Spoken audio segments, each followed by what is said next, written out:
India क्या है? मेरी बात कुरान की कसम, इंडिया पे मैं कहता हूँ 1 लाख मुसलमान जो जज्बे वाले हैं ना, इंडिया पे इंडिया तबाह बर्बाद हो जाएगा। ठीक है, तो उन्होंने 93,000 तो 1 लाख ही ऑलमोस्ट हो गया ना। 93,000 भाई सारा कुछ क्यों रहा है? वो जज्बे वाले नहीं थे। तुम्हारे मुल्क की गवर्नमेंट के 93,000 अंदर एजेंसियां घुसी हुई हैं जो तुम्हारे साथ ये ऐसे हालात पैदा कर रही हैं। हिस्ट्री में देखा है कि राजा ताहिर ने एक मुसलमान लड़की को उसने यानी कि कैद किया, उसको छुड़ाने के लिए हजाज बिन यूसुफ ने मोहम्मद बिन कासिम को भेजा। अच्छा। और जब मोहम्मद बिन कासिम यहाँ पे आया तो उन्होंने आन के कुफार की दर्जियां उड़ा दी। राजा ताहिर इसी सरजमीन का और मोहम्मद बिन कासिम बाहर से आया। मेरा सवाल थोड़ा सा ये है कि अगर आज बाहर से कोई आए, तालिबान ही आ जाते हैं इस्लाम के नाम पे जी, पाकिस्तान में जो है ना इस्लाम के ऊपर अमल नहीं किया जा रहा, शरी निजाम हम पाकिस्तान में लाएंगे। इवन सऊदिया से आज के दौर में कोई आ जाता है तो क्या पाकिस्तान की गवर्नमेंट एक्सेप्ट करेगी? गवर्नमेंट तो नहीं, चाहे जुल्म हो भी रहा है फिर भी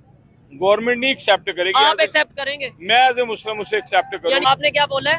अगर एटम बम हमारा नहीं है फिर किसका है? जिनके कब्जे में उनका है। पाकिस्तान के कब्जे में ही है और किनके और पाकिस्तान कब्जे में तो एटम बम फिर अमेरिका के कब्जे में है। सब कुछ उन्हीं के कब्जे में। डॉक्टर साहब मैंने यही बोला है ना कि ओआईसी में हमारे लीडर गए हैं, वो सबसे पीछे खड़े हैं। आप कह रहे हैं यानी इसका मतलब हमारी आवाज तो बोलते हैं यार, हमारी आवाज कोई नहीं सुन रहा पूरी दुनिया में। कौन सुन रहा है? दुनिया में सुनता है इसलिए कि हमने पैसे बहुत सारे ले लिए हैं।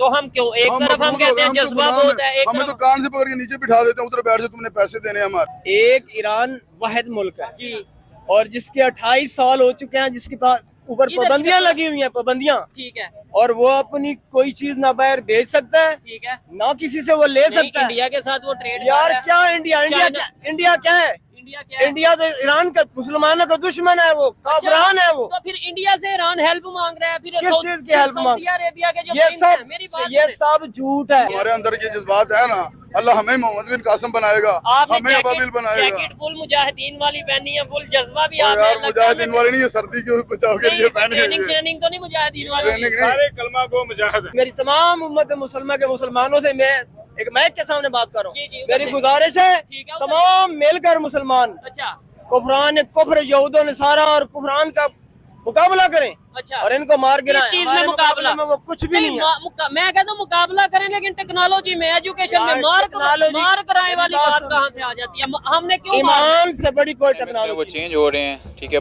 पॉलिटिक्स में पहले जो चीज़ें थर्ड वर्ल्ड कंट्रीज़ में हो रही थी, अब वो डेवलप कंट्रीज़ में भी होना स्टार्ट हो गई हैं। ठीक है, कि आप पॉलिटिक्स में जो है मज़हब को इन्वॉल्व कर रहे हैं, आप उसमें एथनिसिटी को इन्वॉल्व कर रहे हैं। हमने देखा कि डोनाल्ड ट्रंप ने इमरान खान की भी एक वीडियो प्ले की, उसमें पर्पस यही था कि जो इमरान खान के फॉलोअर्स हैं, वोटर्स हैं, वो मुझे वोट देंगे। उसने फ़लस्तीन पे अपनी जो पॉलिसी थी वो फ्लेक्सिबल की। मेरे ख्याल से उनकी जो दादी थी ना वो हिंदू थी।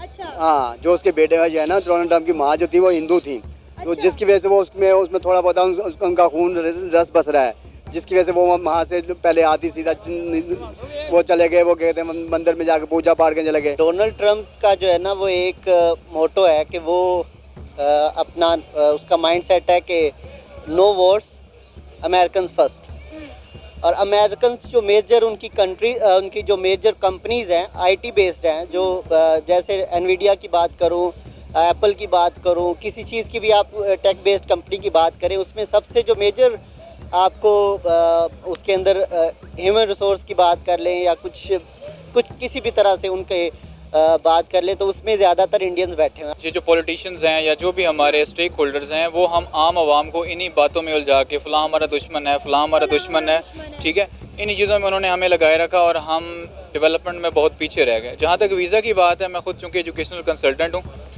तो इस पर मैं ये कहूँगा कि हम एक तो एज ए पाकिस्तानी स्टूडेंट्स भी जब बाहर जाते हैं तो हम वहाँ पर ऑनेस्टली काम नहीं करते। एशिया के अंदर चाइना और इंडिया दो एक बड़ी ताकतें हैं। ऐसा ही है। ऐसे उसके मुकाबले वो चाहता है कि चाइना के मुकाबले में इंडिया को वो पावरफुल चाहना चाहता है कि वो सुपर पावर देखना चाहता है अमेरिका, जबकि उसकी भी गलती है कि वो एक देखना चाहता है पर हो नहीं सकता ऐसा, क्योंकि इंडिया के इस टाइम ताल्लुकात कनाडा से भी ख़राब हुए हुए हैं।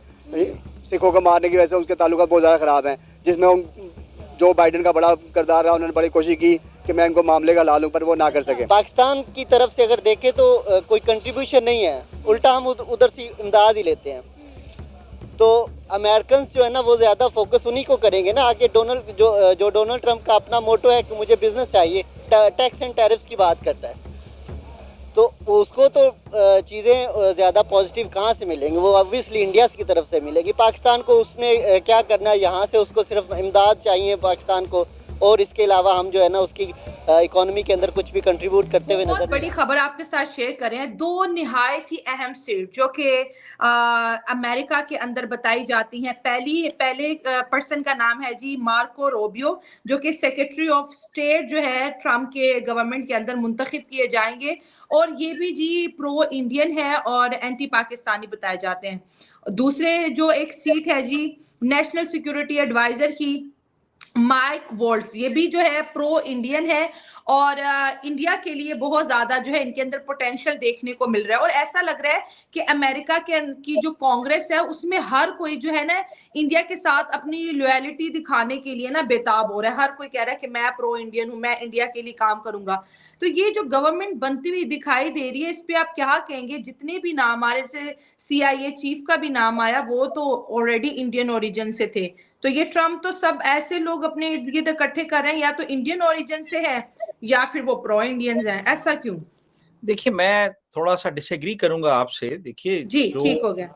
अमेरिकन प्रेसिडेंट जिन लोगों को अपना एडवाइजर या सेक्रेटरी मुंतखब करता है, वो इस तरीके से हम नहीं कह सकते कि प्रो इंडियन है और एंटी पाकिस्तानी है। वो प्रो अमेरिकन होते हैं सारे। उनका जो रोल है वो यूएस नेशनल इंटरेस्ट्स को प्रोटेक्ट करना है, और उसके लिए अगर उन्हें कहीं पे प्रो इंडियन होना पड़ता है या इवन एंटी इंडियन होना पड़ता है, तो वो हो जाते हैं। वो अमेरिकन इंटरेस्ट्स जो हैं, जो अमेरिका का नेशनल सिक्योरिटी इंटरेस्ट है, उसकी प्रायोरिटी उनके सामने होती है। तो ये चीज आप ध्यान में रखें। अच्छा, अब ये भी एक हकीकत है कि इंडिया एक बहुत बड़ी ताकत है। 140 करोड़ लोग हैं इंडिया में, उनका मुल्क है ये। इकोनॉमिकली वो बहुत इस वक्त एक स्ट्रॉन्ग मुल्क बन चुका है। उसकी एक बहुत बड़ी फौज है, वो एक न्यूक्लियर आर्म्ड स्टेट है, और उसने पूरी दुनिया में अपने फॉरेन रिलेशंस में एक बैलेंस रखा हुआ है। अब एक मुल्क जिसके इतने सारे क्रेडेंशियल्स हों, वो यकीनन अमेरिका की एक प्रायोरिटी होगा। वो मुल्क तो नहीं होगा ना कि जो अमेरिका से कर्जों की भीख मांगता है, जो अपने मिलिट्री हार्डवेयर के स्पेयर पार्ट्स के लिए अमेरिका का मोहताज है, जो अपनी एक्सपोर्ट्स के लिए अमेरिका की तरफ देखता है, और जिसका अमेरिका के साथ जो एक रिलेशनशिप रहा है वो कोई इतना इतना आप कहें स्टेबल भी नहीं रहा। यानी प्रेसिडेंट ट्रम्प ही ने कहा था कि पाकिस्तान हमारे साथ डबल गेम करता रहा, हमसे पैसे भी लेता रहा और तालिबान को एक प्रोटेक्शन भी देता रहा।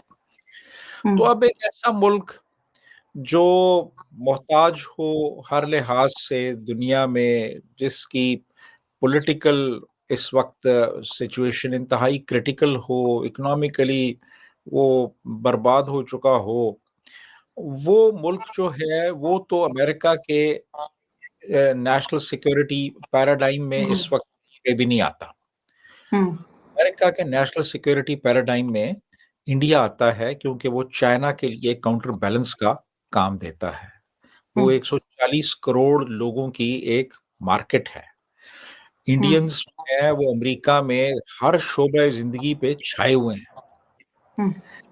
तो जाहिर है कि इंडिया अमेरिका की प्रायोरिटी होगा, और यही फैक्टर्स हैं।